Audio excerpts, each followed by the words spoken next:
Deliberate practice is one of the most remarkable discoveries in modern psychology and learning science. It explains why some people become world-class performers while others plateau, even after years of casual effort.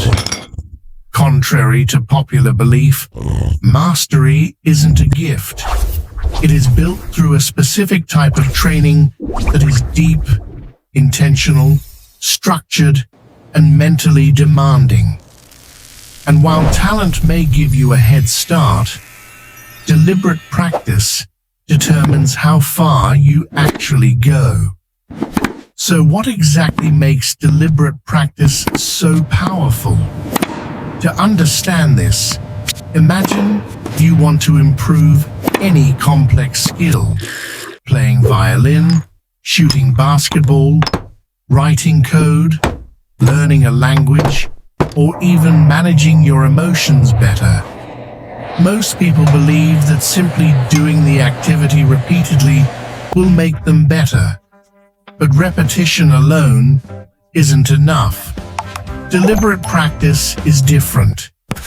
It means practicing with full attention, clear goals, constant feedback, and focused effort on the specific parts of the skill that challenge you the most. Let's begin with the first principle. Define success clearly and break the skill into components. Experts don't just practice tennis. They break their training down into serves, footwork, stroke technique, and timing.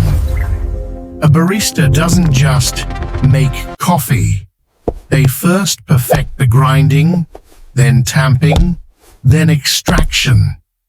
The brain learns best when one element is isolated until it becomes smooth and reliable. Only then do you move to the next piece. This prevents confusion and builds strong neural connections, step by step. The second principle of deliberate practice is planning, reflecting, and taking notes. A notebook or digital log becomes a personal laboratory. Before practice, you define exactly what you will work on. After practice, you write down what happened, what succeeded, what felt wrong, what surprised you. Reflection turns each session into data. It gives you clarity about what is changing, what needs work, and what new experiments you should try next. And over months or years, this log becomes a map of your growth. Another core idea is counterintuitive. Go slow before going fast. The human brain learns precision through slow, mindful movement. When you go too fast at the beginning, you risk building sloppy habits that stay with you for years. A pianist practicing a scale slowly is not wasting time. They are teaching their fingers the correct sequence and rhythm. A martial artist practicing a punch slowly is teaching their body alignment and coordination. Slow practice becomes smooth practice, and smooth practice becomes fast practice. Next comes the difficulty of staying focused.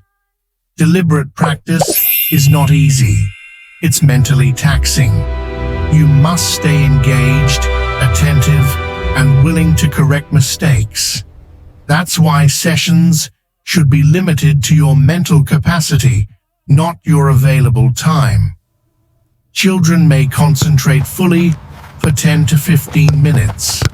Adults might manage 45 to 60 minutes. Even elite performers know their limits.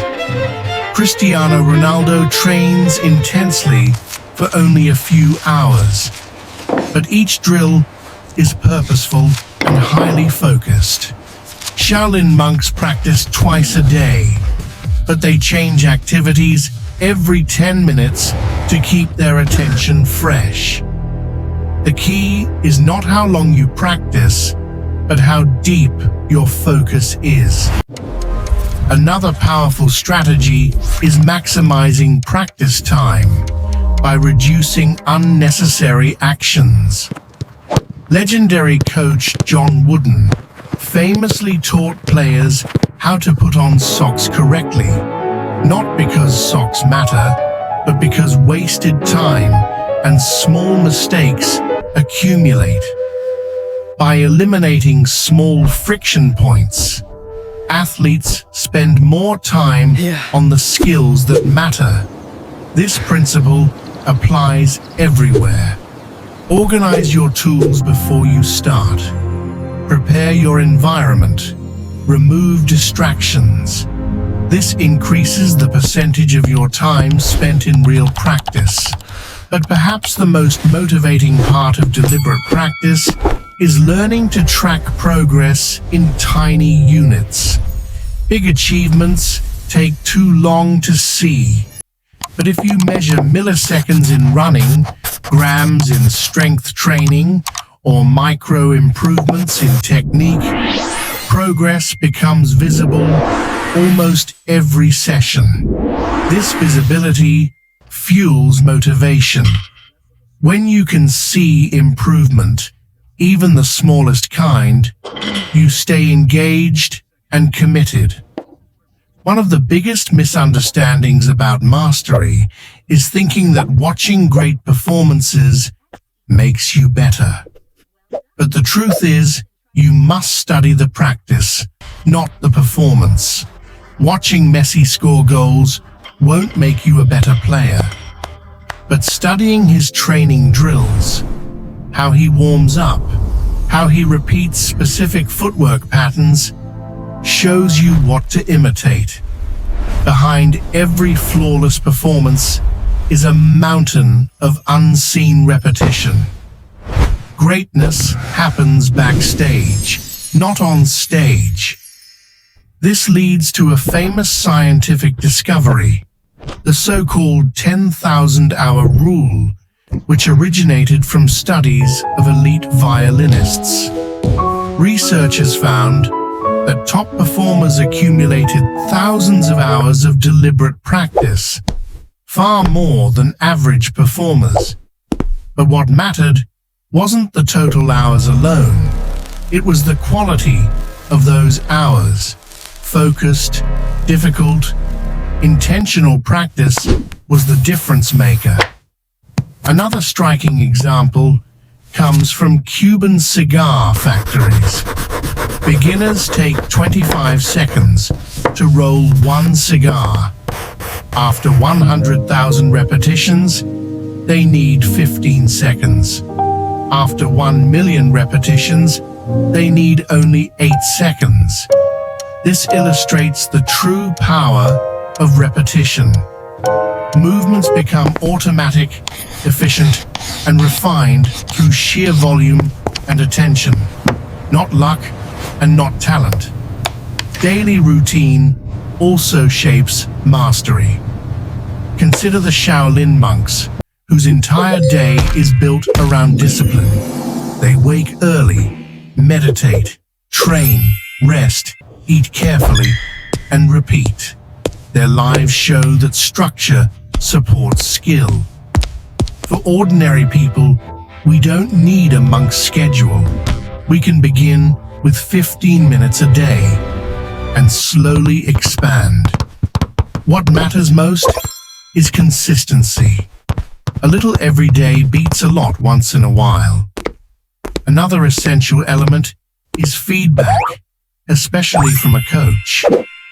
No matter how focused we are, we can't see our own blind spots. A coach corrects mistakes, suggests strategies, and pushes us when we get comfortable. A good coach doesn't just teach, they reshape how we learn. And coaches come in many forms: teachers, mentors, online creators, or even friends who know the skill well.